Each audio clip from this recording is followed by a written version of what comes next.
자, 여러분 안녕하세요. 오늘은 카페인의 이뇨작용이 어떻게 일어나는지에 대해서 말씀을 드리도록 하겠습니다.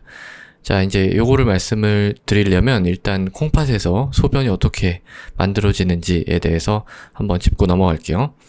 자, 이쪽으로 이제 피가 이렇게 들어와 가지고요. 이 콩팥에 이제 신세뇨관이라고 하는 부위인데 피가 이렇게 들어와 가지고 여기서 막 꽈리를 틀죠.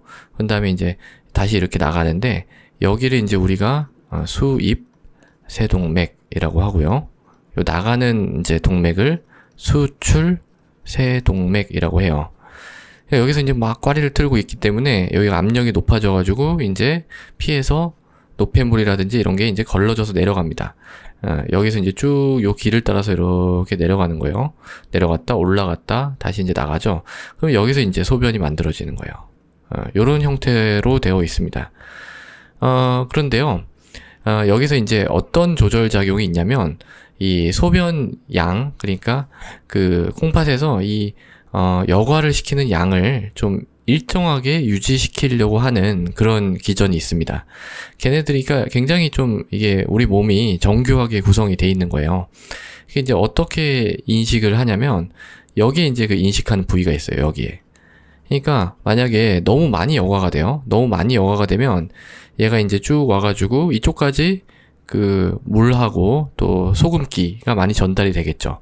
그러면은 얘가 이쪽으로 들어오는 이 수입 세동맥을 딱 수축을 시켜버려요. 그러니까 요렇게 통로를 수축을 시켜버려요. 이렇게.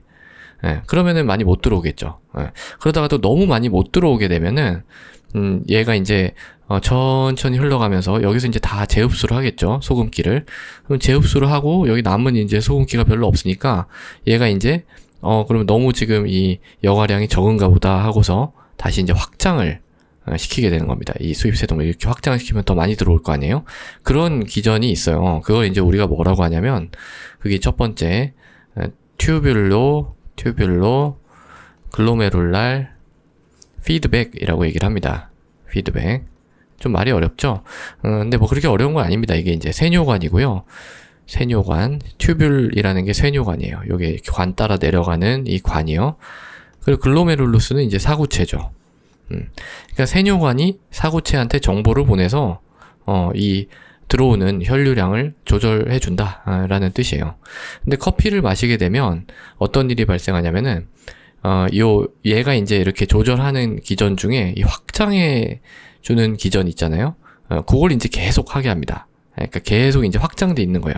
그러니까 너무 이제 피가 많이 들어오면은 여기서 막 이제 쭉 내려갈 거 아니에요? 소변이 많이 만들어져서 소금기 흡수도 제대로 못하고, 근데 여기 이제 소금기가 많이 전달이 되니까 수축을 해야 되는데 이 수축을 못하게 막아버리는 그런 역할을 하는 겁니다.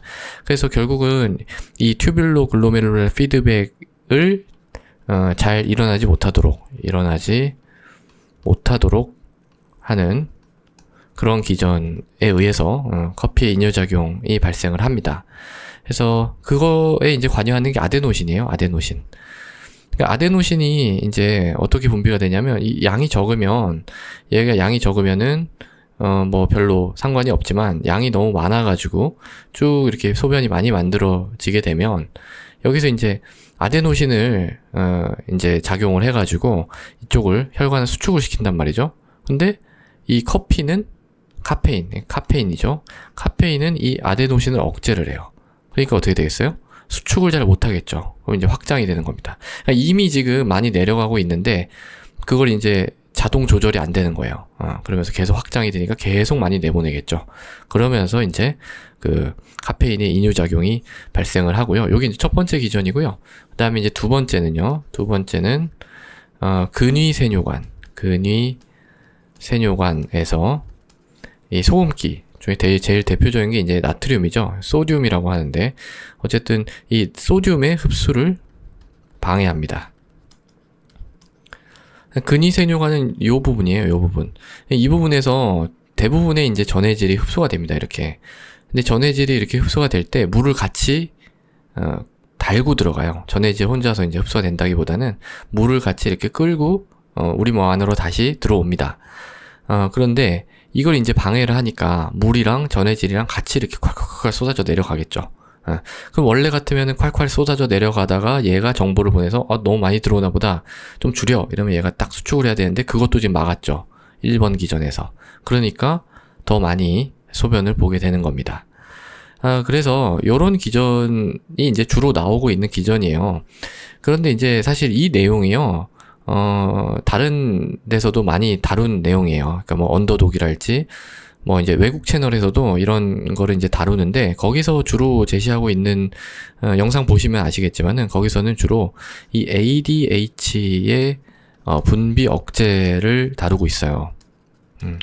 그러니까 얘는 이제 뭐냐면은요, 카페인이 얘를 ADH의 분비를 억제한다는 거예요. ADH라는 건 이제 뇌하수체 후엽에서 분비되는 호르몬인데, 이 호르몬은 어떤 역할을 하는 거냐면, 여기서 다 만들어져서 이제 이렇게 내려가는 끝단 있죠? 요 끝단에서 물을 이렇게 끌어당기는 역할을 하는 거예요. 물을 끌어당깁니다. 우리 몸속으로.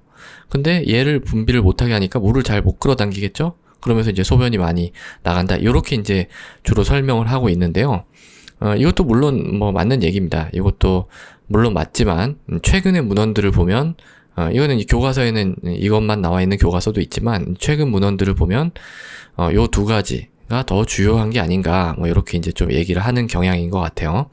그래서 이제 저는 이거에 더해서 다른 것까지 같이 한번 정리를 해봤습니다. 술은 약간 달라요. 술은 이제 요것만 주로 이제 나오고 있습니다. ADH의 분비를 억제하는 요것만 얘기를 하고 있습니다.